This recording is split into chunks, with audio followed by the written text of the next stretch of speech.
Welcome back to the History Spot, your spot for history. We have a very special show for you this evening. One of the most important figures in history, who also helped write some of it. It's the Byzantine princess herself and the author of Alexiad. Please welcome Anna Komnene. Welcome, Your Majesty. It's a great honor of mine to sit with you today. Hello. I'm still unsure on whether I'm dreaming or not. Oh, I'll take you back when we're done here, Your Highness. Hey, if it makes you feel better, I'll even erase your memories, all right? No harm, no foul. Now please stop fussing. Cassandra, did we give her a sedative? It takes a while. Give her two then. God. Excuse me, have you given me something? I think we can start our interview. My dear Anna Komnene. Actually, it's pronounced Komnene. Komnene? No. Komnene. Komnene? Isn't that what I said the first time? Are you purposefully butchering the family name I dedicated my life to? Oh yes, we all know how much you value your family name. Anyway, now eventually you will become quite a controversial figure not so long after your death. It's the fate of any woman in history, but especially the first female historian. What do you have to say about the onslaught of men calling you crazy and hysterical? Any figure attempting to take a stand in any way would invite both praise and scrutiny, though it does make sense that the scrutiny would be aimed more viciously at me. The Alexiad was a love letter to my father first, and a historical account second. Well, I choose to refrain from giving my opinion as much as possible, but hey, this is my show. I, for one, think your writing was gorgeous. It was as compelling as any story, and I don't know what those historians are complaining about. If I were a historian, I would be glad to be able to analyze something that was also fun. Excuse me. Yeah. Well, turns out this isn't completely my show. The producers have asked us to move on. Let us move on to our next question. We must not forget about your own pursuit of knowledge, especially when its contents were forbidden to you.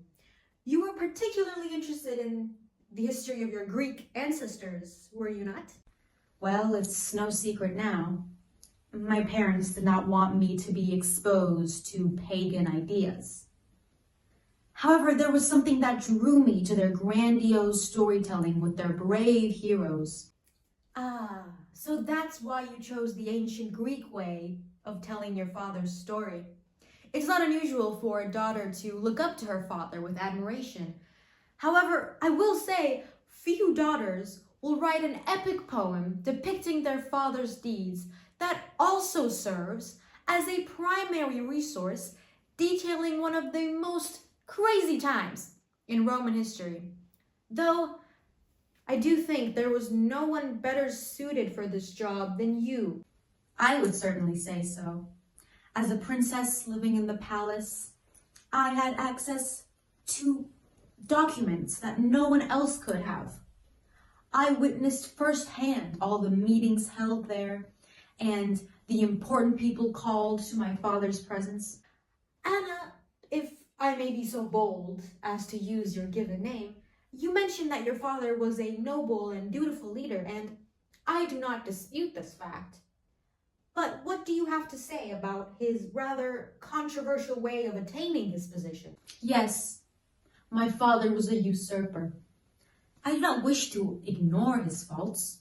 In fact, even in talking of his life and legacy, I never shied away from his failures.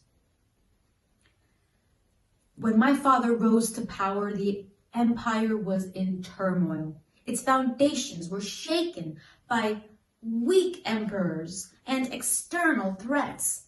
The reigning emperor proved himself incapable of safeguarding the Byzantine state. No one can deny that he cared greatly for his nation.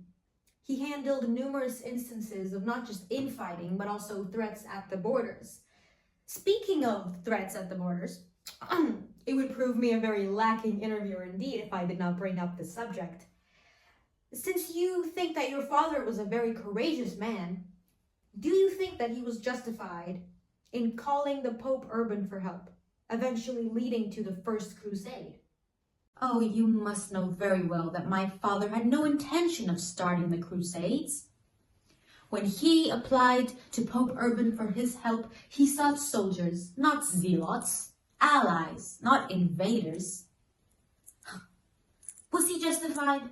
In his eyes, the answer must be yes, and I stand by his decision completely.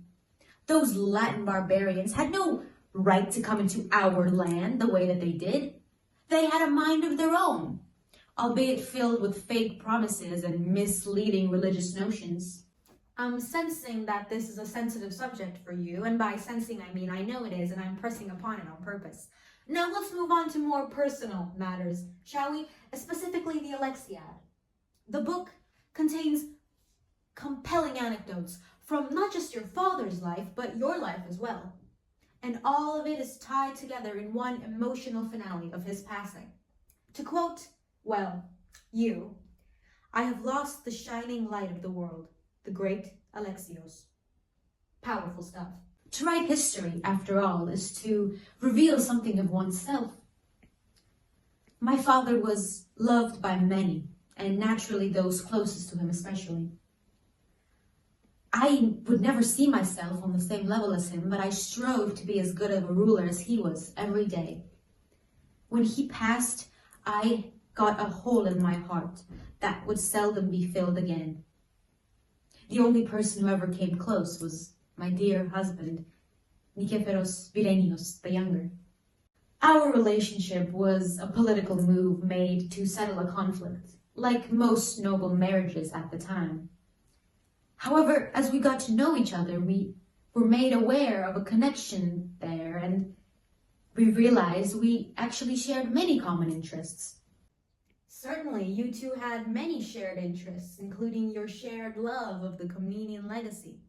In fact, didn't your husband also record your family history in his book, Material for History? It is undeniable that both his and your work are very crucial in understanding Byzantine history, especially when we consider the fact that his work covers all the years leading up to Alexios I, precisely where yours picks up. How romantic? With the bond we shared, it was not unnatural that we would share our work with each other, taking notes from each other. I'm starting to feel a bit weird. Oh no, all right. Stay with me, Anna. I have one last question, and it is an important one. The highly debated incident about you moving into a monastery and your brother John's position on the throne being threatened. Now, what do you have to say about the allegations that you and your mother, Empress Irene, plotted against John in a coup d'etat? I am not legally allowed to say. What was that? I said, I am not at liberty to say. Oh, I'm afraid you're obligated to answer me, Anna. Was there a coup? Did you involve your husband? If so, why would John keep your husband so close to him even after such an incident? I mean, the princess who couldn't hold claim over the throne, even as the firstborn child. How very dramatic. I will say, I would never pressure my dear husband into doing something he didn't want to do, such as threatening the legacy that he so cared for. And I may not have had the best relationship with my brother, but I certainly respected my father's wishes far more than to dishonor them by doing something to the successor that he chose. As for the monastery, my mother was the one who founded it, and she wished me to run it as its faithful guardian. In times of severe stress, it was a nice place for me to retreat, and I retreated there completely, especially after my Nika's death, followed so closely after my father. Which is when you translated your misery into poetry, I assume? If you wish to give it such flair, then yes. But what of the coup? I mean, you still haven't given us a straight answer on whether it happened or not. The absolute and undeniable truth that you will hear from me personally about the coup is this. This is the truth. This is the truth. This is the truth. You've got to be kidding me. Cassandra, this is the 5th time this has happened. Come on. What do I always say? You have to time these things.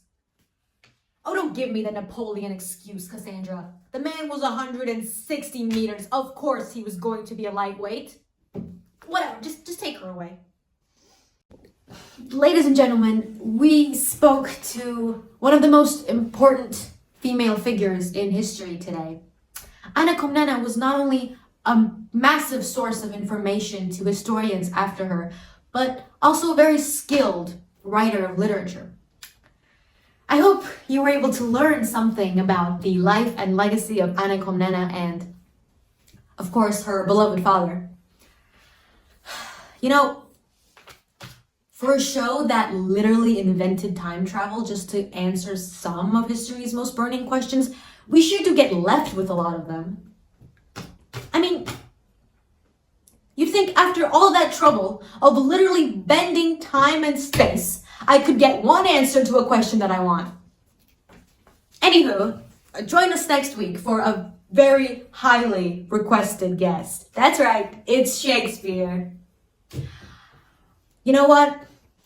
Finally, I've been requesting this guy since I first started on this job.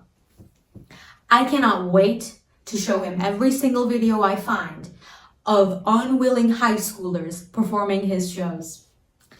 Until next week, we will be saving you a spot in history.